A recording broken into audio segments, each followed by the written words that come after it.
Ребят, всем привет! Эту неделю мы провели в Рихана Royal Beach Resort в пятерке. И сегодня мы расскажем о всех плюсах и минусах этого отеля. Давайте начнем с территории. Территория очень большая, много зелени, около 10 бассейнов. И 2 из них с подогревом. И это очень классно для деток, особенно в зимнее время. Январь-февраль. Мы сейчас в Напке находимся, и в Напке достаточно ветрено. И когда бассейн теплый, ну это классно. Мы сами залазим только в него, а в холодных вообще, конечно, за эту неделю никто не купался. Ну, второе, что я хочу рассказать, это о питании. Для многих это важно. Я скажу, что питание здесь классное в Рихане. Оно разнообразное, очень много мяса, очень много рыбы. Что мне нравится, что с утра есть для деток всегда молочные каши. И также отдельно есть детское меню. И если ты, конечно, приезжаешь сюда с детьми, с маленькими, ну это вообще отлично. Мне из питания больше всего понравился обед. Завтрак я несколько раз пропускала. Мне не очень понравился завтрак, если честно. Потому что там выпечка, которую я не люблю есть с утра, омлет, который я тоже не люблю. Ну, я в основном ела только фрукты. А вот обед реально шикарный, я наедалась всегда, и ужин тоже. На ужин, когда ты выходишь на террасу, на улице, там всегда что-то жарят. Разные виды мяса, барбекю, гриль, пиццы, ну, классно. Это все на огне, очень много блюд, большое количество фруктов. Всегда есть круглый день. С утра и до вечера. Что еще я хочу сказать о питании? Здесь питание в Рихане, в принципе, 24 часа в сутки, потому что заканчивает работать один ресторан, например, завтрак до 10 утра, потом начинается поздний завтрак до 12. В час дня начинает работать несколько баров. Бар на пляже, там тоже такое, закуски, картошка фри, пиццы, салаты, какие-то грили, шаурма, что-то такое вот. Ну, больше фастфуд, да. Потом этот бар заканчивается, начинается обед. И вот так, в принципе, один бар перетекает плавно в другой. В час ночи можно покушать горячий суп. После этого до 4 утра можно пойти, опять же, покушать какой-то фастфуд в другом баре. Ну, классно. Да, и еще помимо этого можно забронировать себе на вечер несколько ресторанов. Есть китайская, японская, азиатская, восточная, итальянская кухня. То есть как раз ресторанов на неделю, чтобы каждый вечер, например, ходить и ужинать в них. За недельное пребывание в Рихане вы можете 2 раза бесплатно сходить вот в такой вот ресторан. Вся бронь на ресепшене, там есть специальный монитор на русском языке, на английском, на любых языках. Ты подходишь, отмечаешь номер комнаты, фамилию и в какое время ты бы хотел прийти поужинать. Единственное, что есть еще морской ресторан, он находится позади меня на берегу и он платный. Ну, расскажу о минусах. Уборка в номере, но это, конечно, полный трындец, уборка никакая. Первый день, когда мы приехали, он еще немножко что-то там убрал, ну, создал видимость. Ну, у нас маленький ребенок. Понятно, что Алиса раскидывает вещи, это нормально. Приходим на 2-й, на 3-й день, нам просто некогда было ругаться. Разбросано все, даже постели не застелил. Ни полотенец, ни шампуней, ничего. Единственное, что он сделал, принес бутылку воды. На 4-й день я просто не выдержала, пошла уже на ресепшн, наорала. Сразу стало убрано. Да, и на следующий день он сразу убрал. Да. С уборкой, короче, тут очень печально, они не напрягаются, стараться не хотят. Ну, как бы для меня это не сильно важно, потому что в номере мы не бываем, приходим туда только ночевать. Вот. Что еще хочу сказать насчет интернета. Интернет, в принципе, в этом отеле нормальный. Ресепшн, бар возле главного ресторана, бар возле бассейна. Здесь интернет добивает. И вот здесь сейчас мы находимся возле вилл. Это дорогие номера. Здесь идет большая переплата за то, что у тебя свой личный бассейн. И в этих номерах, конечно, вот Wi-Fi ловит. В наших номерах, где мы живем, Wi-Fi нет. По поводу алкогольных напитков, коктейлей, я много сказать не могу, так как я пила совсем чуть-чуть. Но мне хватило того, что как-то Света мне принесла на ужин бокал вина. И когда я попробовала его, это было что-то смешанное со спиртом, водой. Вообще непонятное. Это было самое худшее вино, что я пробовала за всю свою жизнь. И больше я не пила ничего. Отдельная тема – это бар на пляже. Он работает до 5 вечера.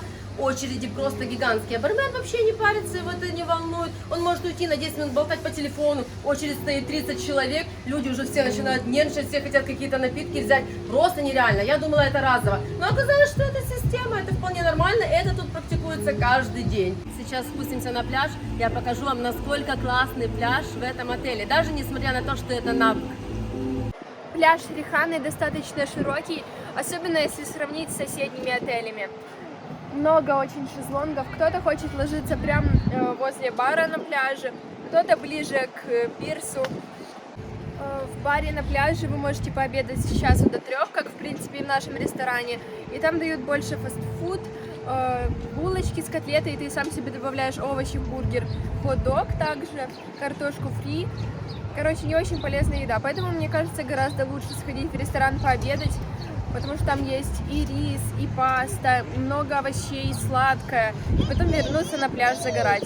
Ну и, конечно, скажу насчет рифа. Понтоны в Напке все длиннющие, но риф здесь, в Рихане, довольно-таки ничего, приличный. Рыбок много. Правда, конечно, из-за ветров часто бывает красный флаг, но для Напка это нормально. Мы успели за эту неделю поплавать. Я думаю, что и вы тоже успеете, у вас все получится.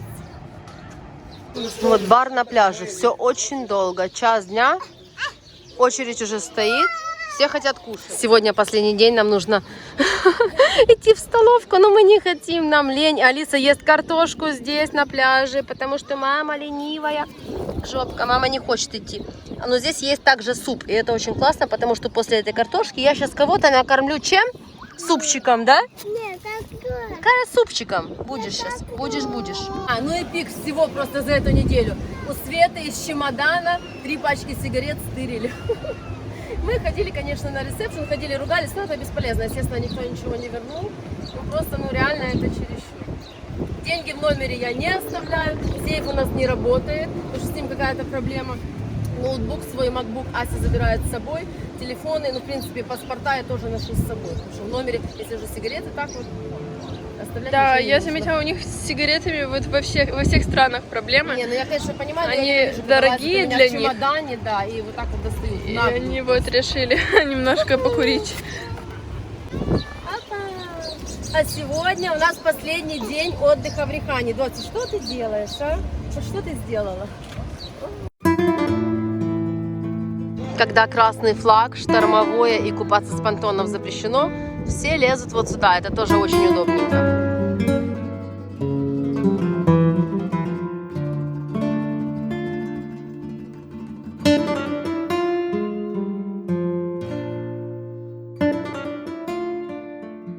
Хоть сегодня и последний день, но вообще не ощущается, как будто мы дня 3 только тут. Еще даже не привыкли к отелю и уже нужно уезжать. Я, если честно, совсем не хочу. Это рыбный ресторан, он платный, работает вечером. В него нужно записываться на ресепшене.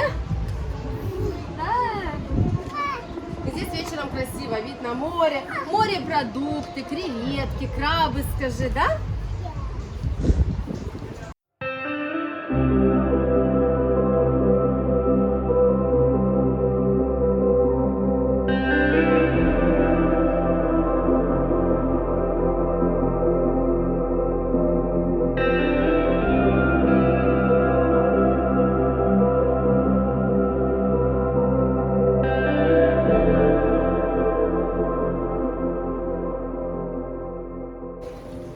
Когда не хочется уезжать домой. Мне тоже не хочется. Кума домой хочет? Я тебе сейчас слезу пущу. Давай. Плачь. Выйти плачь, Ярославны, в автобус. Мы не хотим домой. Не хотим. Можно я еще тут на неделю зависну? Спит. Как мы ходим на пляж? Это все наше. Но это еще не все. Там возле бассейна 4 шезлонга, и там тоже у нас такие кучи. Мы как переезжие цыгане. Просто мы выходим на пляж с этими пакованными, с торбами, с Алисиными колясками, с детскими вещами, с памперсами. Ну, нормально. Ага, такая вот круглосуточная. Ты куда? Ветчиной. Вкусно? Кушай. I've seen a lot of change, been through a lot of pain. Some things are not the same as they were a year ago. Покажи, что у тебя, доц. А кто тебе дал? Ай? Она Асю называет Ай. Крестная, тебе черепашку. Спасибо. Спасибо. Добрая, мне добрая доця такая.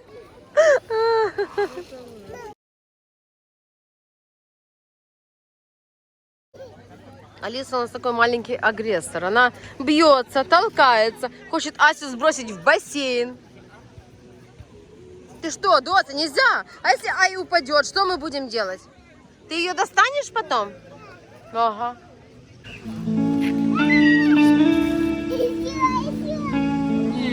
Еще теперь тяни. Опасно, вдруг я тебя уроню.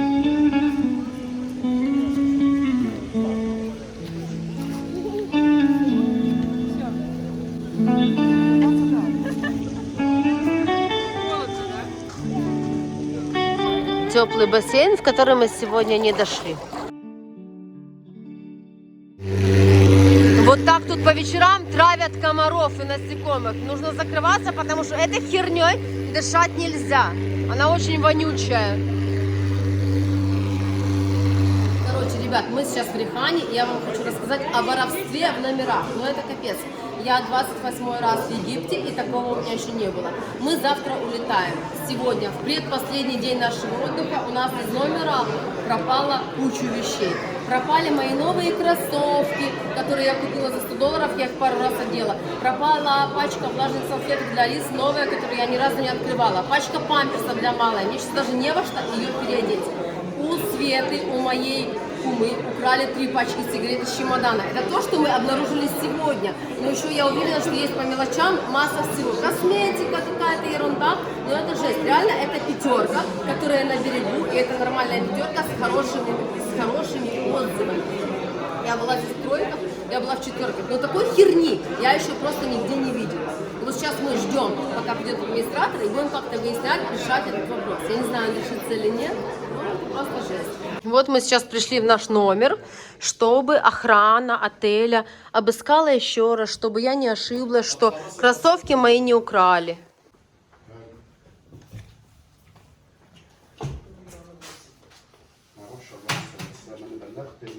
Короче, пока я полчаса выясняла это все на ресепшене, что у меня украли. Приходим мы в номер, они сразу идут, отодвигают тумбочку прикроватную. И далеко-далеко за тумбочкой запнуты мои кроссовки. Но мы же понимаем, что такого быть не может, потому что мы все пересмотрели везде. Я их в жизни бы сама туда не запихала. Это чисто такой развод на лоха, что пока мы ругались, они позвонили этому уборщику, и он же стоял возле номера. Когда мы подошли к номеру, он же уже там стоял. И он же эти мои кроссовки, эти конверсы поставил и запнул туда под тумбочку.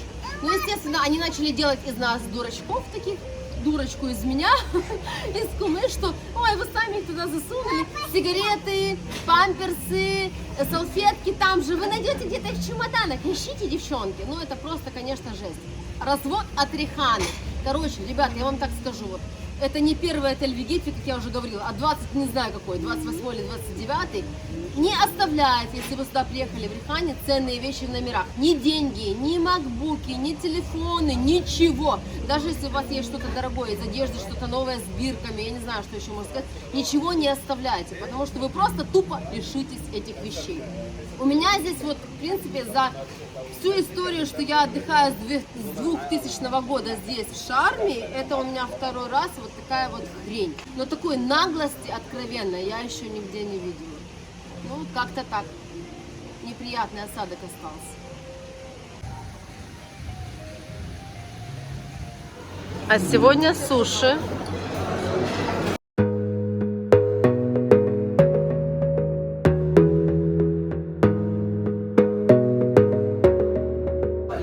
Сегодня крабики, наш прощальный ужин. Наконец-то морепродукты. Спасибо. Сегодня вот прощальный ужин у нас такой. Да, дают.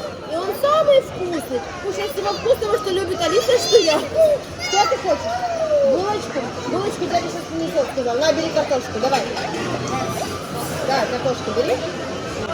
Сегодня и морепродукты, и куча видов рыбы, куча видов картошки. Даже есть пюрешка, которую любит Алиса. Мне сегодня прям особенно вкусно. Давай. Кто-то сегодня на пляже подпекся немножко. И я, и Алиса. Все, сейчас Алиса ждет булочку, Света пошла. Идем куда мы? На какотеку? Да. Алиса будет танцевать?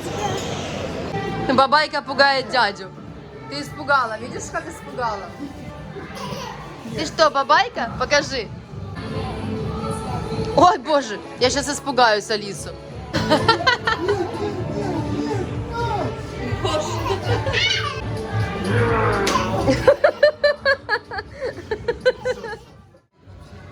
Мы пришли в азиатский ресторан. Правда, мы с Алисой пришли намного позже, когда Ася со Светой уже почти поели. Мы чуть не успели.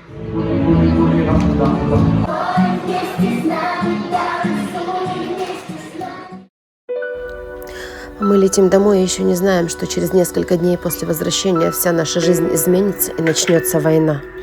Мы еще не знаем, что россияне начнут бомбить наши города, и нам придется скитаться по чужим странам в качестве беженцев.